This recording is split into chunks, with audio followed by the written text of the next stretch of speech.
when it's all been said and done, quand tout a été dit et fait, there is just one thing that matters. il y a juste une seule chose qui serait importante. Till I do my best Est-ce que j'ai fait de mon mieux pour vivre pour la vérité? Est-ce que j'ai vécu ma vie pour lui? Que Dieu nous bénisse. Ce matin, je suis un peu encore sous le choc. Le vendredi 9, à 14h44, pardon, à 14h44, un de mes collaborateurs m'appelle, il est au temple, il est en train de superviser les travaux de câblage. Et à 15h04, on m'appelle pour dire qu'il a perdu connaissance. On arrive, on prie, le temps de l'amener à l'hôpital, transfert au CHU et décède en route, dans la voiture. En tant que pasteur, c'est pas la mort en tant que telle qui m'a choqué. C'est la rapidité avec laquelle les choses ont été faites. Il s'est levé matin, tout en pensant à ce projet. Il s'est levé le matin avec des projets peut-être pour le soir, mais en 30 minutes, sa vie a basculé. Sa vie s'est éteinte sur terre. Le problème n'est pas si tu iras ou pas. Le problème n'est pas si je mourrai ou pas. C'est comment nous quitterons cette terre. Comment? Nous nous tapons souvent la poitrine, pensant que nous sommes maîtres de nous-mêmes, pensant que nous sommes maîtres de notre souffle, mais il n'en est rien. Nous pensons que nous avons tout le temps. Nous pensons que c'est nous qui programmons notre mort. Il n'en est rien. La Bible dit dans le livre de Jacques, chapitre 4, le verset 14, « Vous qui ne savez pas ce qui arrivera demain, car qu'est-ce que votre vie? Vous êtes une vapeur qui paraît pour un peu de temps et qui ensuite disparaît. » La Bible dit premièrement que toi et moi, nous ne savons pas ce qui arrivera demain. Le demain, c'est le jour d'après, c'est l'année d'après, mais le demain, c'est les minutes aussi d'après. Au moment où je suis en train de parler, au moment où tu m'écoutes, tu ne sais pas ce qui arrivera les minutes qui suivront. Nous ne sommes pas maîtres de notre souffle de vie. La Bible dit que nous ne savons pas ce qui arrivera. Et la Bible finalement compare notre vie à une vapeur. La vapeur, elle peut être impressionnante. La vapeur, elle peut être intense. Mais la vapeur, elle est juste là pour un peu de temps. Et la Bible compare ma vie, et la Bible compare ta vie à une vapeur qui paraît pour peu de temps. Quand tu es au soir de ta vie, même si tu as vécu 50 ans, même si tu as vécu 100 ans, au soir de ta vie, tu te rends compte finalement que la vie, elle n'est rien. La vie se résume juste à un petit quelque chose. Nous sommes une vapeur qui paraît pour un peu de temps. J'ai eu des témoignages cette semaine où on m'a fait une liste de toutes des personnes qui sont décédées subitement. Aujourd'hui, les gens n'ont plus le temps de faire de longues maladies. Et puis, se repentir.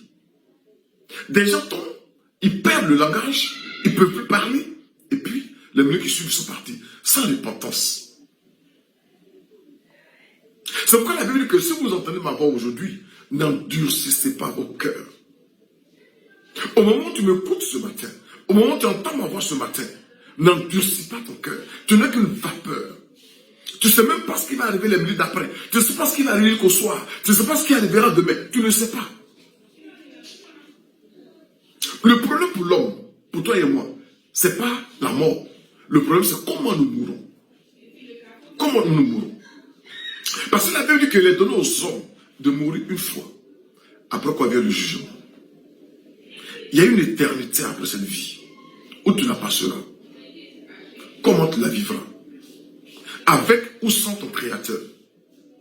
Nous sommes une vapeur qui paraît pour un peu du temps, puis disparaît. Quand nous annonçons l'évangile aux gens, ils disent qu'ils ne sont pas encore prêts. Mais tu fais quoi et tu n'es pas prêt? Celui qui doit te sauver là, lui il est prêt. Celui qui doit te sauver là, lui t'attend depuis plus de 2000 ans. Il a donné sa vie à la croix pour toi et pour moi. Et toi tu n'es pas prêt. Toi qui dois être sauvé, tu n'es pas prêt. À cause du sexe, à cause de l'alcool, à cause des détournements de fonds, à cause du fétichisme, à cause du mysticisme, à cause de cette vaine gloire de ce monde. Quelques voitures, quelques maisons, mais que tu abandonneras au soir de ta vie. Tu n'es pas prêt, pourquoi? Tu n'es pas prêt, pourquoi? Celui qui devait fournir le plus grand effort, Jésus-Christ, il a fait sa part. Il a donné sa vie à la croix. Lui, il était prêt. Et lui, il est prêt pour toi. Et toi, tu n'es pas prêt. Toi qui n'es qu'une vapeur, qui ne va pas durer, tu n'es pas prêt. À cause des femmes. À cause de l'argent. À cause des biens de ce monde. Tu n'es pas prêt. Tu dois comprendre que ce n'est pas toi qui gères ta vie. Ce n'est pas toi qui programme ta vie. Tu ne sais pas quand tu partiras. Tu ne sais pas quand tu quitteras cette terre. Renseigne-toi autour de toi, les morts subites. Les morts subites. Tu entends l'évangile aujourd'hui dans les rues. Des gens prêchent. Des autocollants. Quand tu veux rentrer dans un bureau. Aujourd'hui, quand tu prends Facebook, tu prends les réseaux sociaux, tu as l'évangile à profusion. Tu n'es pas prêt. Pourquoi? Aujourd'hui, si vous entendez sa voix, n'endurcissez pas vos cœurs. Accepte Jésus. Donne ta vie à Jésus. Reconnais que le sacrifice qu'il a fait à la croix, c'était pour racheter ton âme. Parce que toi et moi, nous étions perdus. Moi, j'ai accepté Jésus-Christ. Je suis retrouvé. Tu es encore perdu. Tu dois être sauvé.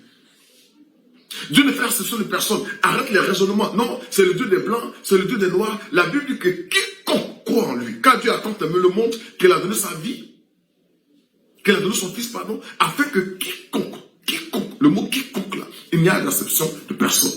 Quiconque, que tu sois blanc, que tu sois noir, que tu sois, je ne sais pas quoi, métis ou quoi que ce soit, quiconque croit en lui ne périsse point. Dieu n'est pas venu sauver des couleurs de peau, il est venu sauver des âmes.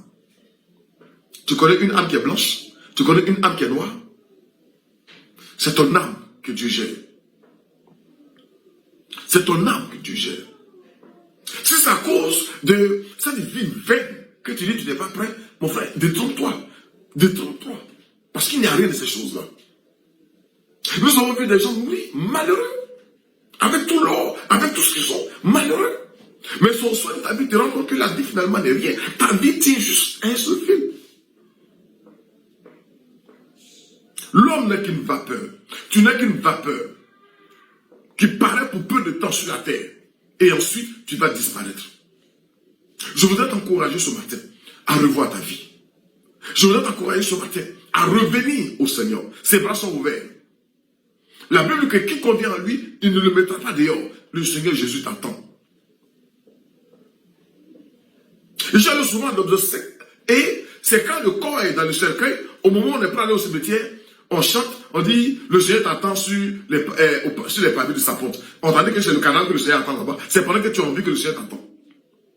C'est pendant que tu vis que le Seigneur t'attend. Le corps qu'on traite, c'est de la poussière. Quand tu es poussière, et tu retourneras poussière. On prie sur les corps, on met de l'eau sur ces cadeaux, il ne faut pas te laisser séduire. C'est pendant que tu as envie, pendant que tu peux prendre une décision, pendant que tu peux décider quoi que ce soit, c'est là que le Seigneur t'attend. Le jour où tu expires, le jour où tu rends l'esprit, le jour où tu meurs, c'est fini.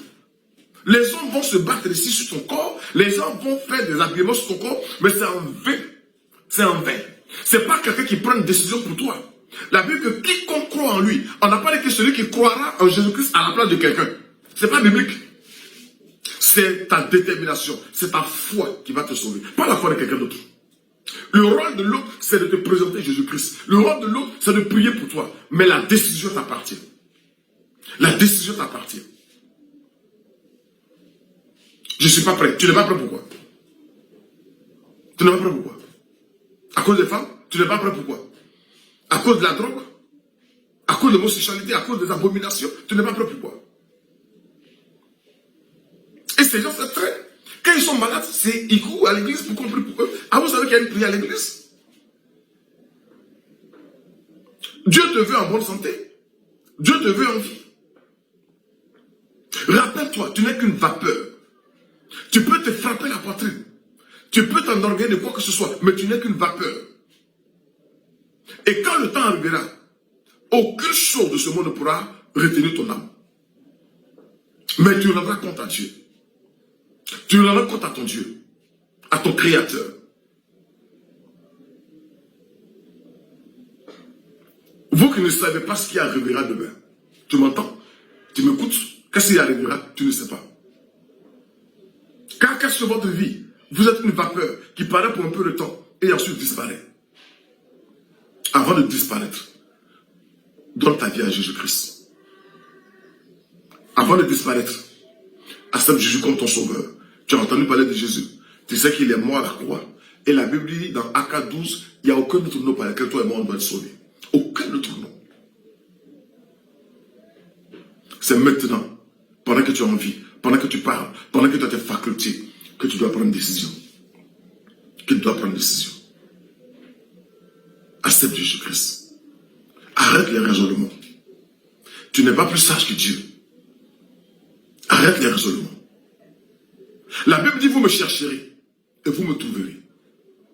Je ne te parle pas d'église, ou de communauté, ou de religion. Je te parle de Jésus.